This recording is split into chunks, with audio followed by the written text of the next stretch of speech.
இன்னையோட மார்க்கெட் பொறுத்த வரைக்கும் ஓப்பனிங்கே ஃப்ளாட்டாக ஓப்பன் ஆகிட்டு ஒரு பாசிட்டிவ் மொமெண்டம் கொடுக்க ஆரம்பிச்சாங்க. பேங்க் நிஃப்டியை பொறுத்த வரைக்கும் ஒரு ஸ்ட்ரகிளோட இருந்தது. நிஃப்டியை பொறுத்த வரைக்கும் ரொம்பவே ஸ்ட்ராங்காக மேலே போனதை பார்க்க முடிஞ்சது. ஒரு கிளியர் அப் ட்ரெண்ட் அப்படிங்கிறது கிடைச்சிருந்ததையும் பார்க்க முடிஞ்சது. இந்த பாசிட்டிவிட்டி கண்டினியூ ஆகுமா அப்படிங்கிறதையும் இதில் ஏதாவது ஸ்ட்ரகிள் இருக்கா அப்படிங்கிறத இந்த வீடியோவில் டீட்டெயிலாக பார்க்க போகிறோம். அது இல்லாமல் நாளைக்கான நிஃப்டி பேங்க் நிஃப்டிக்கான டெக்னிக்கல் வியூ என்ன அப்படிங்கிறதையும் இந்த வீடியோவில் டீட்டெயிலாக பார்த்துடலாம்.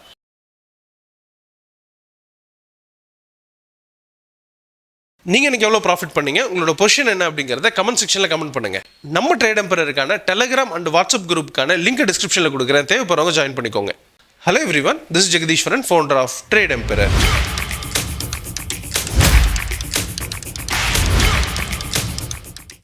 நம்ம ட்ரேட் எம்பரரில் ஒரு நியூ செஷன் ஸ்டார்ட் பண்ணுறோம். இது மார்னிங் அண்ட் ஈவினிங் 2 ஸ்லாட் அவைலபிளாக இருக்குது. ரெண்டுமே சைமல்டேனியஸ் செஷன். அதாவது ஷிஃப்ட் பேசிஸில் ஜாயின் பண்ணுறவங்க மார்னிங் அட்டன் பண்ணிவிட்டு 1 வீக் முடியல அப்படின்னா ஈவினிங் அட்டன் பண்ணலாம். ஈவினிங் அட்டன் பண்ணிவிட்டு சப்போஸ் 1 வீக் முடியலன்னா மார்னிங் அட்டன் பண்ணலாம். அந்த மாதிரியான ஒரு slot both online and offline ரெண்டுமே அவைலபிளாக இருக்குது. இந்த கோர்ஸ் பற்றி தெரிஞ்சுக்கணும்னு நினைக்கிறவங்க ட்ரேட் எம்பரரை காண்டாக்ட் பண்ணுங்கள். இன்னையோட நிஃப்டியை பொறுத்தவரை ஓப்பனிங்கே ஒரு சின்ன பாசிட்டிவ் ஓப்பன் ஆனாங்க. இமீடியட் ஒரு பாசிட்டிவ் மொமெண்டம் கொடுக்க ஆரம்பிச்ச ப்ரைஸ் வந்து பார்த்தீங்கன்னா எங்கேயுமே ஒரு ஸ்ட்ரகிள் கொடுக்கல. அதாவது நேற்று மாதிரி இல்லை, ஸ்ட்ரைட்டாகவே வந்து பார்த்தீங்கன்னா ஒரு பாசிட்டிவ் மொமெண்டம் கொடுக்க ஆரம்பிச்சாங்க. வந்த ப்ரைஸ் வந்து பார்த்தீங்கன்னா இமீடியட் ஒரு ஹையர் ஹை கொடுத்து ஒரு சின்ன ஹையர் லவ் கொடுத்துருந்தாங்க. அரௌண்ட் ஒரு 11:30 கிட்டலாம். அங்கிருந்து வந்த ப்ரைஸ் வந்து பார்த்தீங்கன்னா திரும்பவும் சப்போர்ட் எடுத்து மேலே போனது 26,100 இந்த ரேஞ்ச் வரைக்கும் மேலே போனது. சின்னதாக கீழே இறங்கி அரௌண்ட் வந்து பார்த்தீங்கன்னா உங்களுக்கு 26,068 இந்த ரேஞ்சில் வந்து முடிச்சிருக்கிறத பார்க்குறோம். இதை பொறுத்த வரைக்கும் நம்ம என்ன சொல்லியிருந்தோம்னா, அண்ட் சப்போஸ் வந்து பார்த்தீங்கன்னா இது சப்ளை ஜோன் 1 இருக்கக்கூடிய 25,963 இதுக்கு மேலே பிரேக் பண்ணுற பட்சத்தில் ப்ரைஸ் வந்து பார்த்தீங்கன்னா சப்ளை ஜோன் 2 இருக்கக்கூடிய 26,044 இந்த ரேஞ்ச் வரைக்கும் போகும் அப்படிங்கிறதையும் புரிஞ்சுக்க முடியும். அதையும் பிரேக் பண்ணுச்சுன்னா ஸ்ட்ராங்காக மேலே போயிட்டு 26,100 வரைக்கும் போகும் அப்படிங்கிறதையும் புரிஞ்சுக்கலாம். இது பொறுத்த வரைக்கும் வந்து பார்த்தீங்கன்னா 2 வியூ கொடுத்துருந்தாலுமே ப்ரைஸ் வந்து பார்த்தீங்கன்னா உங்களுக்கு சப்ளை ஜோன் 1க்கு மேலே இமீடியட்டாகவே மேலே இருந்துச்சு. சப்ளை ஜோன் 1க்கு மேலே இருந்தாலே உங்களுக்கு பாசிட்டிவ் மொமெண்டம் இருக்கும் அப்படின்றத எதிர்பார்த்துருந்தோம். எக்ஸாக்டாக அதுக்கு மேலே தான் ஓப்பன் ஆனாங்க. ஓப்பன் ஆன பிரைஸ் வந்து பார்த்தீங்கன்னா இமீடியட்டா சப்ளை ஜோன் 2 வரைக்கும் போகும் அப்படின்றத எதிர்பார்த்திருந்தோம். அதை முடிச்சுட்டு திரும்ப வந்து பார்த்தீங்கன்னா சப்ளை ஜோன் 3 வரைக்கும் எதிர்பார்த்திருந்தோம். எக்ஸாக்டா அதை விட ஒரு 5 பாயிண்ட் கம்மியா வந்துட்டு போனது கீழே வந்து முடிச்சிருக்கிறத பார்க்க முடியாது. ஸோ நம்ம சொன்ன வியூ பர்ஃபெக்டா நடந்திருக்கிறது பார்க்க முடியாது. இதை பொறுத்த வரைக்கும் ஃபர்தரா எப்படி இருக்கும் அப்படிங்கிறத பார்த்துடலாம். எனிவே அதுக்கு முன்னாடி ஓப்பன் இன்ட்ரெஸ்ட் வேர்ல்டு மார்க்கெட் பார்த்துடலாம். ஓப்பன் இன்ட்ரெஸ்ட் பொறுத்த வரைக்கும் பிசிஆர் ரேஷியோ 1.06 மார்க்கெட் சைட்வேஸில் இருக்குது அப்படின்னு சொல்லலாம். அதே தான் வந்து பார்த்தீங்கன்னா ஓவரால் ஓப்பன் இன்ட்ரெஸ்ட் ரேட்டாகவும் சொல்லுது. ஓவராலாக கால் அண்ட் புட் ரேட்டஸ் 2 பேருமே ஈக்குவலாக தான் இருக்காங்க. மார்க்கெட் சைட்வேஸ் அப்படிங்கிறது இதுலேருந்து எடுத்துக்கலாம். இன்னையை பொறுத்தவரை வந்து பார்த்தீங்கன்னா உங்களுக்கு புட் ரேட்டஸ் கொஞ்சம் அதிகமாக இருக்காங்க அப்படிங்கிறதும் கால் ரேட்டஸ் அந்த அளவுக்கு இல்லை அப்படிங்கிறதுனாலையும் மார்க்கெட் மேலே போனதை இந்த விஷயத்தை வச்சே நம்மளால் ஐடென்டிஃபை பண்ணியிருக்க முடியும் அப்படிங்கிறதையும் புரிஞ்சுக்கலாம். இனி நடக்க போகிறது அப்படிங்கிறது இப்போதைக்கு சைட்வேஸாக தான் இருக்கும் அப்படிங்கிறத இதுலேருந்து எடுத்துக்கலாம். எனிவே டெக்னிக்கலாக பார்த்து கன்க்ளூஷன்ஸ் எடுத்துக்கலாம். அதுக்கு முன்னாடி வேர்ல்டு மார்க்கெட் பார்த்துடலாம். வேர்ல்டு மார்க்கெட் பொறுத்தவரை இப்போ இருக்கக்கூடிய ஜோன் அப்படிங்கிறது வந்து பார்த்தீங்கன்னா யூரோப்பியன் கண்ட்ரி ஃப்ளாட்டாக ஓப்பன் ஆகி பாசிட்டிவ் சைடில் மூவ் ஆகிட்டு இருக்காங்க அப்படின்னு சொல்லலாம். இதோட கண்டினியூவேஷன்ஸ் யூஎஸ்ல இருக்கிறதுக்கான வாய்ப்பு இருக்குது. அப்போ அது என்ன ஆகும் அப்படின்னு பார்த்தீங்கன்னா உங்களுக்கு ஃப்ளாட்டாவோ அல்லது கேப் அப்பில் ஓப்பன் ஆகி பாசிட்டிவ் சைடில் இருக்கலாம் அப்படிங்கிற அந்த எக்ஸ்பெக்டேஷன்ஸ் இருக்குது. இதோட கண்டினியூவேஷன்ஸ் இருக்கிற பட்சத்தில் நாளைக்கு ஒரு பாசிட்டிவ் மார்க்கெட் இருக்கிறதுக்கான வாய்ப்பு இருக்குது அப்படிங்கிறதும் ஃப்ளாட்டாக ஓப்பன் ஆகி மேலே போகிறதுக்கான வாய்ப்பு இருக்குது அப்படிங்கிறதையும் எடுத்துக்கலாம். ஸோ ஃபைனலாக டெக்னிக்கலாக பார்த்து கன்க்ளூஷன்ஸ் வந்துடலாம். நம்ம கொடுக்கக்கூடிய வியூ நம்ம ட்ரேட் எம்பரர் மெத்தட் எந்த அளவுக்கு அக்யூரேட்டா இருக்கு அப்படிங்கறத ப்ரூவ் பண்றதுக்காக தான். இதை பார்த்துட்டு யாரும் ட்ரேட் பண்ண வேண்டாம். அப்படி ட்ரேட் பண்றதுனா ப்ராப்பரா லேர்ன் பண்ணிட்டு ட்ரேட் எடுங்க.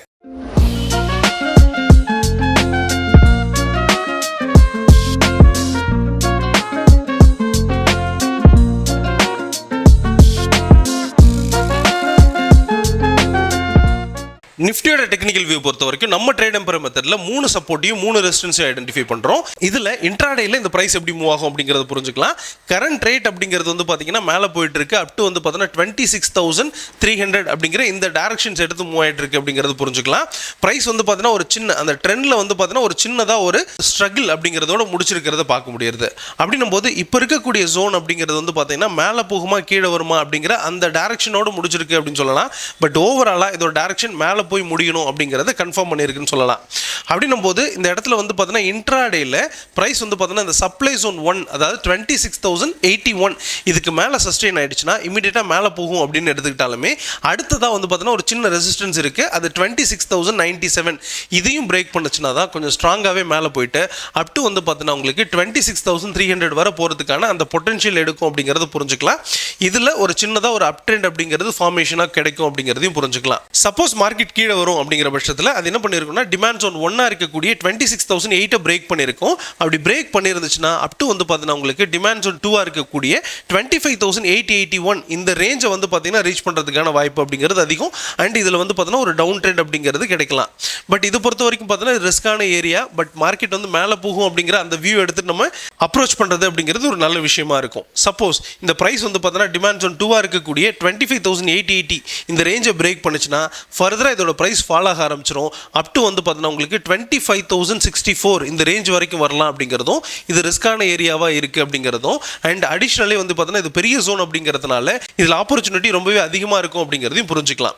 பட் ஓவராலாக இப்போ இருக்கக்கூடிய ஜோனில் பொறுத்த வரைக்கும் பார்த்தீங்கன்னா உங்களுக்கு இந்த 26,081க்கு மேலே இருக்கிற பட்சத்தில் பாசிட்டிவ்லையும் 26,008க்கு கீழே இருக்கிற பட்சத்தில் நெகட்டிவ்லையும் இருக்கலாம் அப்படிங்கிறதுனால மார்க்கெட் வந்து பார்த்தீங்கன்னா பாசிட்டிவ் அண்ட் நெகட்டிவ்கான வியூ கிடைக்குது அப்படிங்கிறதையும் புரிஞ்சுக்கலாம். சப்போஸ் மார்க்கெட் வந்து பார்த்தீங்கன்னா இந்த ரெண்டு ஜோனையும் பிரேக் பண்ணல அப்படின்னா ஆப்ஷன் செல்லருக்கான ஒரு ஆப்பர்ச்சுனிட்டியாக இந்த இடத்த எடுத்துக்கிறதுக்கான வாய்ப்பு இருக்குது. பிகாஸ் நாளைக்கு சென்செக்ஸ்க்கான எக்ஸ்பைரி அப்படிங்கிறதுனால இந்த ஜோனுக்குள்ளார மூவ் ஆகிறதுக்கான வாய்ப்பும் இருக்குது அப்படிங்கிறதையும் புரிஞ்சுக்கலாம்.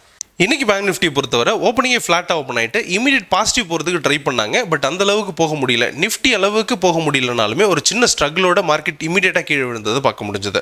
ஸோ வந்த ப்ரைஸ் வந்து பார்த்தீங்கன்னா உங்களுக்கு ஒரு சைட் வேஸில் இருந்தது.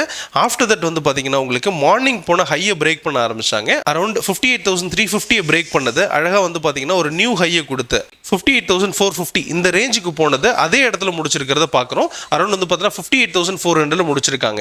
இதை பொறுத்த வரைக்கும் நம்ம என்ன சொல்லியிருந்தோம்னா அதில் இன்ட்ராடேல எப்படி மூவ் ஆகும் அப்படிங்கிறத புரிஞ்சுக்கலாம். அது சப்ளை ஜோன் 1க்கு மேலே இருக்கிற பட்சத்தில் அதாவது நியர் இந்த ரேஞ்சில் தான் இருந்துட்டு இருக்காங்க. அதாவது வந்து பார்த்தீங்கன்னா உங்களுக்கு 58,305 இதுக்கு மேலே சஸ்டெயின் ஆச்சுன்னா ப்ரைஸ் வந்து பார்த்தீங்கன்னா நாளைக்கு மேலே போகிறதுக்கான வாய்ப்பு இருக்குது. அது ரெசிஸ்டன்ஸ் 1 இருக்கக்கூடிய 59,220 இந்த ரேஞ்ச் வரைக்கும் போகும் அப்படிங்கிறத எதிர்பார்க்கலாம்.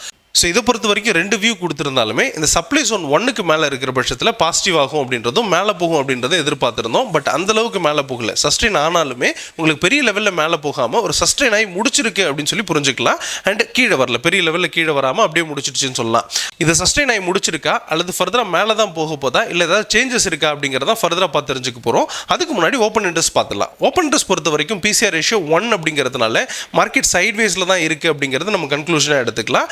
Both call and put writers ரெண்டு பேருமே ஈக்குவலாக இருந்தாலுமே near the out of the மணிலலாம் வந்து பார்த்தீங்கன்னா out of the money put சைட்லலாம் வந்து பார்த்தீங்கன்னா அதிகமான புட் ரைட்டர் இருக்கிறதுனால மார்க்கெட் பாசிட்டிவ் சைடுக்கு டேர்ன் ஆயிருக்கு அப்படிங்கிறத க்ளூவாக இந்த இடத்துல எடுத்துக்கலாம்.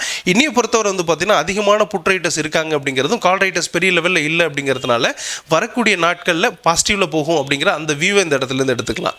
ஸோ ஃபர்தராக எப்படி இருக்கும் அப்படிங்கிறத கன்க்ளூஷனாக டெக்னிக்கலாக பார்த்து மட்டுமே தெரிஞ்சுக்கலாம். பேங்க் நிஃப்டியோட டெக்னிக்கல் வியூ பொறுத்த வரைக்கும் நம்ம ட்ரேட் எம்பர் மெத்தடில் 3 சப்போர்ட்டையும் 3 ரெசிஸ்டன்ஸையும் ஐடென்டிஃபை பண்ணுறோம். இதில் எப்படி மூவ் ஆகும் அப்படிங்கிறது புரிஞ்சுக்கலாம். இப்போ இருக்கக்கூடிய ஜோன் அப்படிங்கிறது வந்து பார்த்தீங்கன்னா ஒரு டிமாண்டில் கிரியேட் ஆகிட்டு அதாவது டிமாண்ட் கிரியேட் ஆகிட்டு மேலே போயிட்டுருக்கு அப்படின்றத புரிஞ்சுக்கலாம். அப் டு வந்து பார்த்தீங்கன்னா இந்த ரெசிஸ்டன்ஸ் வரைக்கும் போகிறதுக்கான வாய்ப்பு இருக்குது. இதுலேருந்து ஒரு அப் டெண்டையும் ஒரு ஹையர் லோவையும் கொடுத்து திரும்ப ஒரு ஹையர் ஹை அப்படிங்கிறது கொடுத்து திரும்ப ஒரு higher low and higher high இப்படி மூவ் ஆகிறதுக்கான வாய்ப்பு அப்படிங்கிறது ரொம்பவே அதிகமாக இருக்குது அப்படிங்கிறத புரிஞ்சுக்கலாம். அப்போது இந்த ஜோனில் தான் மூவ் ஆகிட்டு இருக்கு அப்படிங்கிறத புரிஞ்சுக்கிட்டாலுமே மார்க்கெட் வந்து பார்த்தீங்கன்னா நிஃப்டியை கம்பேர் பண்ணும்போது இன்னைக்கு கொஞ்சம் வீக்காக இருக்குது அப்படிங்கிறதையும் புரிஞ்சுக்கிறோம். பட் நாளைக்கு வந்து பார்த்தீங்கன்னா சென்செக்ஸ் எக்ஸ்பைரி அப்படிங்கிறதுனால பேங்க் நிஃப்டிக்கு ஒரு நல்ல மொமெண்டம் கிடைக்கும் அப்படிங்கிறத இந்த இடத்துல எடுத்துக்க முடியும். ஸோ சென்செக்ஸ் எக்ஸ்பைரி அப்படிங்கிறதுனால நிஃப்டிக்கும் சென்செக்ஸுக்கும் ரெண்டுத்துக்குமே ஒரு அழுத்தம் இருக்கும். பட் பேங்க் நிஃப்டி நல்லா மூவ் ஆகிறதுக்கான வாய்ப்பு இருக்குது அப்படிங்கிறத இந்த இடத்துல க்ளூவாக எடுத்துக்கலாம். பட் எப்படி இருந்தாலுமே டெக்னிக்கல் எப்படி மூவ் ஆகுது அப்படிங்கிறத பார்த்து புரிஞ்சுக்கலாம். சப்போஸ் இது டிமாண்ட் ஜோன் 1 பிரேக் பண்ணி சஸ்டெயின் ஆயிடுச்சுன்னா பிரைஸ் கீழே வரதுக்கான வாய்ப்பு அப்படிங்கிறது இருக்குது. அது டிமாண்ட் ஜோன் 2 இருக்கக்கூடிய 57,977 இந்த ரேஞ்சுக்கு வரதுக்கான வாய்ப்பு இருக்குது அப்படிங்கிறது புரிஞ்சுக்கலாம். பட் இது வந்து பார்த்தீங்கன்னா ஒரு ரிஸ்கான ஏரியாவாக இருக்குது அப்படிங்கிறதையும் புரிஞ்சுக்கலாம். அதையும் பிரேக் பண்ணுற பட்சத்தில் பிரைஸ் வந்து பார்த்தீங்கன்னா ஃபர்தராக டவுன் ஆகும் அப்படிங்கிறது புரிஞ்சுக்கலாம். அப் டு வந்து பார்த்தீங்கன்னா உங்களுக்கு 56,235 இந்த ரேஞ்ச் வரைக்கும் போகிறதுக்கான வாய்ப்பு இருக்குது அப்படிங்கிறதையும் புரிஞ்சுக்கலாம். இது பெரிய ஜோன். இமீடியட்டாக இந்த அளவுக்கு போகிறதுக்கான வாய்ப்பு ரொம்பவே கம்மியாக இருக்குது. பட் இந்த ஜோனை பிரேக் பண்ணுச்சுன்னா தான் அந்த அளவுக்கு போகும் அப்படிங்கிறத புரிஞ்சுக்கலாம். ஸோ ஓவராலாக இப்போ இருக்கக்கூடிய ப்ரைஸ்லேருந்து வந்து பார்த்தீங்கன்னா மேலே போகிறதுக்கான வாய்ப்பு இருக்குது அப்படிங்கிறதும் ப்ரைஸ் வந்து பார்த்தீங்கன்னா ரெசிஸ்டன்ஸ் 1 and 2, 3 இந்த ஜோன் வரைக்கும் போகிறதுக்கான வாய்ப்பு இருக்குது அப்படிங்கிறத புரிஞ்சுக்கிட்டாலுமே ப்ரைஸ் டிமாண்ட் ஜோனை பிரேக் பண்ணுறதுக்கு வாய்ப்பு இருக்குது. அது ரொம்பவே கம்மியான வாய்ப்பு தான் அப்படிங்கிறதையும் புரிஞ்சுக்கலாம். சப்போஸ் டிமாண்ட் ஜோன் 1 பிரேக் பண்ணுச்சுன்னா டிமாண்ட் ஜோன் 2 வரைக்கும் போகும் அண்ட் அதையும் பிரேக் பண்ணுச்சுன்னா ஃபர்தராக டவுன் ஆகும் அப்படிங்கிறதையும் புரிஞ்சுக்கலாம்.